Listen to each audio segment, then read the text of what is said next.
प्रतिनिधी बशीर तडवी, जळगाव. पंचक गावात खळबळ. 8 दिवसांपासून बेपत्ता असलेल्या व्यक्तीचा मृतदेह शेतात आढळला. चोपडा तालुक्यातील पंचक येथे एक अत्यंत धक्कादायक आणि खळबळजनक घटना उघडकीस आली आहे. मागील 8 दिवसांपासून बेपत्ता असलेल्या जमशेर लालखा तडवी या इसमाचा मृतदेह आज गावापासून साधारण 1 किलोमीटर अंतरावर असलेल्या एका शेतात मृतावस्थेत आढळून आला. या घटनेमुळे संपूर्ण परिसरात भीतीचे आणि चिंतेचे वातावरण पसरले आहे. जमशेर तडवी हे गेल्या आठवड्यापासून बेपत्ता होते आणि त्यांचे कुटुंबीय व ग्रामस्थ त्यांचा शोध घेत होते. मात्र आज अचानक त्यांचा मृतदेह आढळून आल्याने सर्वत्र शोककळा पसरली आहे. हा मृत्यू नेमका कशामुळे झाला याबाबत अद्याप कोणतीही अधिकृत माहिती समोर आलेली नाही. त्यामुळे हा प्रकार अपघात आहे, आत्महत्या आहे की घातपात याबाबत स्थानिक स्तरावर विविध चर्चांना उधाण आले आहे. घटनेची माहिती मिळताच अडावत पोलीस ठाण्याचे पोलीस पथक तातडीने घटनास्थळी दाखल झाले.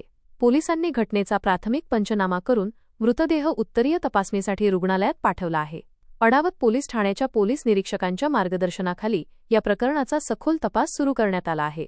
तांत्रिक तपास आणि वैद्यकीय अहवालानंतरच मृत्यूचे नेमके कारण स्पष्ट होईल, असे पोलिसांकडून सांगण्यात आले आहे.